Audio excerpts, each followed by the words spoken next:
Picture this. It's June 1943. You're standing in a cramped wooden tower on the edge of RAF Thurleigh, Southern England. Dawn hasn't broken yet. The air tastes like diesel and wet grass. Below you, through sheets of fog so thick you can barely see 50 feet, 23 B-17 flying fortresses are queuing for takeoff. Their engines create a symphony of thunder that rattles the windows of your tower. The radio crackles to life. Tower, this is Eagle 2. We've lost formation visibility. Repeat, we cannot see Eagle Lead. Your hand tightens around the microphone. Your palms are sweating. You're 24 years old. 3 months ago, you were tracking inventory at a shipping company in Liverpool. Now, you're responsible for guiding 69 men, 3 full bomber crews, through fog that could turn them into fireballs if they drift just 30 feet off course. You make the call. Eagle 2, climb to Angels 12 and hold heading 270. Eagle Lead, reduce airspeed to 140 and activate recognition lights. The seconds stretch like hours. Then, Tower, Eagle 2. We have visual, reforming now. You exhale, they'll live, at least until they reach the Ruhr Valley. You're not called an air traffic controller yet. That term doesn't exist, but history will remember you, even if it never learns your name. World War II didn't just change how wars were fought, it changed the sky itself. Before 1939, aviation was still young. Airspace was wide open. Pilots flew by sight, following rivers and railway lines, navigating by instinct and paper maps. Commercial aviation was a luxury. Military aviation was experimental. The idea that hundreds, thousands of aircraft might share the same corridor of sky at the same time? Unthinkable. Then the war came, and the unthinkable became daily reality. By 1941, the skies over Europe had transformed into the most crowded, most dangerous airspace in human history. British fighter squadrons scrambling to intercept German bombers. American B-17s flying in formations of 300 or more. Transport planes ferrying supplies. Reconnaissance aircraft slipping through enemy territory. All of them operating in the same narrow bands of altitude, often in weather that reduced visibility to zero, sometimes at night, always under the threat of enemy fire. And nobody had a system to manage it. An RAF controller stationed in Kent during the Battle of Britain later recalled the chaos. At times, we had more aircraft over the channel than we could count. The fear wasn't just being shot down, it was colliding with your own side. We lost planes to friendly collisions more often than command wanted to admit. On the other side of the English Channel, the Luftwaffe faced the same nightmare. A German flight commander wrote in his diary, "We relied on instinct and faith. The sky was chaos. Radar was our only candle in the dark, and even that flickered. Across the Atlantic, American air bases were expanding at breakneck speed. Young recruits were being trained to fly bombers over the farmlands of Texas, Nebraska, and California. The problem? Getting them into the air safely. A U.S. Army Air Corps operator stationed at Randolph Field in 1942 remembered, "We didn't have GPS. We had coffee, radios, and guts. We learned fast, or people died." The mathematics of the problem were brutal.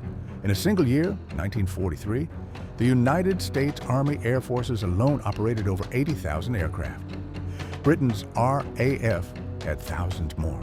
Every single one of those planes needed to take off, fly a mission, and land, often in the same congested airspace at the same time, in the same weather. Mid-air collisions became disturbingly common. Planes would disappear into clouds and never emerge. Formation flying, essential for bomber protection, became a deadly ballet where one pilot's mistake could kill hundreds. There are documented cases of entire bomber groups colliding during assembly, turning the sky into a rain of burning metal before they ever reached enemy territory. The Allies were losing the air wall, not to the Luftwaffe, to themselves. Something had to change, and it had to change fast. The solution wouldn't come from a single inventor or a brilliant general. It would come from thousands of ordinary people thrust into extraordinary circumstances. Mathematicians pulled from universities, radio operators plucked from civilian jobs, WAAF and WAC, personnel who'd never seen a plane up close before the war. Together, they would invent a system that didn't have a name yet. They would invent air traffic control. The breakthrough didn't happen in a laboratory, it happened in a basement. Beneath the streets of London, in a converted warehouse at RAF Bentley Priory, a new kind of war room was taking shape. They called it the filter room. It was dimly lit, packed with plotting tables, and staffed almost entirely by women, members of the Women's Auxiliary Air Force, who'd been recruited for their precision and ability to work under pressure. Here's how it worked. Radar stations scattered across the British coastline would detect incoming aircraft. Those blips would be transmitted via telephone to the filter room, where WAAF plotters would use wooden rakes to push colored blocks across massive gridded maps. Each block represented an aircraft formation. Each color represented time. Fresh plots were red, aging plots turned yellow, then blue. Controllers stood on elevated platforms above the tables, watching the dance of colored blocks, calculating intercept courses, directing fighter squadrons to meet threats before they reached London. It was crude. It was analog. It was brilliant. An RAF operator who worked in one of these filter rooms in 1943 later said, "They called us the voice from the ground, but we were more like guardian angels. We could see what the pilots couldn't. The bigger picture. We knew where every friendly was, where every bandit was headed. We were their eyes." But the British weren't alone in this innovation. On the other side of the war, German engineers were developing their own sophisticated systems. The Luftwaffe's Luftnachrichten units, literally air message divisions, built extensive command networks across occupied Europe. They deployed Freya and Würzburg radar systems that could track aircraft with surprising accuracy. German controllers worked from fortified bunkers, coordinating night fighter squadrons with a precision that terrified Allied bomber crews. The famous Himmelbett system, the four-poster bed defense, divided German airspace into boxes, each monitored by its own radar station and controller. A Luftwaffe radar officer stationed near Hamburg wrote in his memoir, "Every dot on our screens was a ghost." We learned to trust mathematics more than men. The numbers told us altitude, heading, speed. Our job was to put our fighters exactly where they needed to be. Sometimes we succeeded. Sometimes we sent them into empty sky. But we tried. The German system was reactive, designed to intercept and destroy. The Allied system, by necessity, had to be different. It had to manage not just defense, but massive offensive operations involving thousands of aircraft. Enter the Americans. When the United States entered the war, it brought industrial capacity and organizational ambition on a scale never seen before. The problem was coordination. How do you launch a 1,000-bomber raid over Germany and make sure those bombers don't collide during assembly over England? How do you route transport aircraft across the Atlantic without losing them to navigation errors? How do you train tens of thousands of new pilots without turning American airspace into a demolition derby? The answer came from an unlikely place: the airline industry. Before the war, American commercial aviation had developed rudimentary traffic control procedures for major airports. Controllers in Newark and Chicago used blackboards and telephones to track flights. It was basic, but it was a foundation. Military planners took those concepts and scaled them up exponentially. In Washington and New York, the U.S. Air Transport Command established the first coordinated flight tracking grids. They created standardized flight corridors, altitude assignments, and timing protocols. They invented the concept of controlled airspace, designated zones where aircraft could only operate with explicit permission and guidance from ground controllers. A specialist with the Air Transport Command who worked at Mitchell Field in 1943 remembered, "We started marking bomber paths on acetate sheets. Dry erase before dry erase was a thing. We'd overlay them on maps, calculate separation distances, stagger departure times. If you lost track of one group, they might never make it back. So you didn't lose track, ever." The systems were evolving, but they were about to face their ultimate test. On June 6, 1944, D-Day, the skies over the English Channel witnessed the largest coordinated air operation in human history. Over 14,000 Allied sorties were flown in a single day. Fighters, bombers, transports, gliders, all converging on a 50-mile stretch of French coastline. The margin for error was zero. A collision, a navigation mistake, a miscommunication could have cascaded into catastrophe. It didn't happen. Controllers in England worked in shifts around the clock, managing the flow of aircraft like conductors leading an orchestra. They staggered launch times down to the minute. They assigned altitude blocks. fighters at 12,000 feet, medium bombers at 8,000, transport aircraft at 1,500. They created air corridors that funneled thousands of planes toward Normandy without a single mid-air collision recorded during the crossing. A British controller who worked through that night later reflected, "I didn't sleep for 36 hours. None of us did. Every voice on the radio was someone's son, someone's husband. We guided them out. Then we waited. And when they started coming back, damaged, low on fuel, shot to pieces, we guided them home. That was the night I understood what we'd built. We'd built a lifeline. The technology that made this possible was still primitive by modern standards. Radar could detect aircraft, but it couldn't identify them reliably.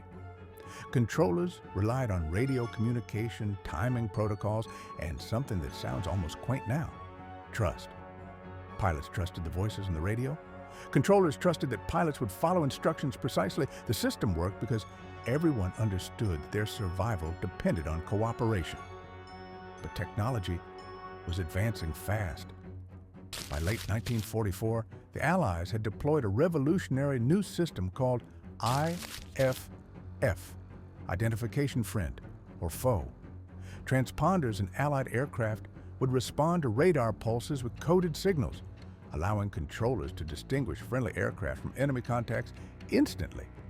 This single innovation transformed air traffic control from educated guesswork into precise science. The Germans, increasingly desperate as the war turned against them, pushed their own innovations. They developed Verfahren, a system that allowed ground controllers to track and guide individual aircraft with remarkable precision using radio beams. In the final months of the war, Luftwaffe night fighters were being vectored onto Allied bomber streams with deadly accuracy, guided entirely by controllers on the ground who could see the battle unfolding on their scopes. A former Luftwaffe officer who operated one of these, "We were watching the future being born. Even as our cities burned, we knew whoever mastered the skies would master the future. We lost the war, but the knowledge survived." The irony wasn't lost on the victors. When Allied forces captured German radar installations and control centers, they didn't destroy them. They studied them. German innovations in ground-controlled intercept, radio navigation, and precision tracking were absorbed into Allied doctrine. The best ideas from both sides would shape the peacetime system to come. By early 1945, something remarkable had emerged. 3 different air forces, British, American, and German, had independently invented variations of the same solution. The details differed, but the core concept was identical. Centralized control, real-time tracking, standardized procedures, radio communication, and ground-based guidance. These weren't just military tactics. They were the foundation of modern aviation. When the guns finally fell silent in May 1945, the sky didn't empty. It filled with a different kind of traffic. The war ended. The mission didn't. Within weeks of VE Day, thousands of bombers that had been dropping payloads over Berlin were being retrofitted to carry passengers. Transport aircraft that had ferried troops to the front were now flying businessmen to meetings. The military had created a generation of pilots, mechanics, and, crucially, controllers who knew how to manage high-density air traffic. The question wasn't whether commercial aviation would explode in the post-war era. It was whether anyone could control it. The answer was already being written. In Britain, the filter rooms that had orchestrated the defense of London were quietly transitioning. The WAAF plotters who'd tracked German bombers were now tracking civilian Dakotas and converted Lancasters flying mail routes across Europe. The procedures remained nearly identical. The same plotting tables, the same colored blocks, the same calm voices on the radio. Only the stakes had changed. Now, instead of preventing deaths, they were enabling commerce. A British controller who made the transition from RAF to civilian aviation in 1945 later said, "We didn't know we were inventing a future. We were just trying to make sure everyone made it home." Then one day the bombers stopped coming and the airliners started. Same job, different uniform. In the United States, the transformation was even more dramatic. The Civil Aeronautics Administration, predecessor to the FAA, had existed before the war, but it was a small agency managing a tiny industry. By 1946, it was being flooded with military veterans who'd run air operations over 3 continents. They brought with them procedures, terminology, and organizational structures forged under fire. The first post-war air route traffic control centers opened in places like Newark, Chicago, and Washington, direct descendants of military control rooms. Controllers sat at radar scopes or plotting tables, managing aircraft along designated airways, assigning altitudes, ensuring separation. If you'd walked into one of these centers in 1947 and then traveled back in time to an RAF filter room in 1943, you'd have recognized almost everything. A U.S. civil aviation pioneer who helped establish the Cleveland Air Route Traffic Control Center remembered, "When peace came, we kept the maps, the radios, and the discipline. We just replaced the bombers with passenger planes. The procedures we'd used to launch 1,000-plane raids? We used them to manage the morning rush at LaGuardia. Even the language survived. Terms like angels for altitude, bogey for unidentified aircraft, Roger for acknowledgement. All of it military slang that became the universal language of aviation. When a controller at JFK tells a 7472 climb and maintain flight level 350, they're speaking a dialect invented in the crucible of World War II. Germany's contribution to this legacy is more complicated, but no less significant. After the war, German radar engineers and air traffic specialists were recruited by both American and Soviet programs. The technical sophistication of Luftwaffe ground control systems, particularly in precision approach and all-weather landing procedures, was absorbed into NATO aviation doctrine. Former enemies became colleagues, united by the shared challenge of managing increasingly crowded skies. That former Luftwaffe officer who'd operated a radar station near Berlin, by 1952 he was consulting for Lufthansa, helping to rebuild German commercial aviation using the same principles he'd applied during the war. He wrote in a letter to a colleague, "Even in defeat, we knew whoever mastered the skies would master the future." I am grateful the future chose peace. The numbers tell the story of what these pioneers built. In 1945, there were roughly 150,000 licensed pilots in the United States. By 1955, there were over 400,000.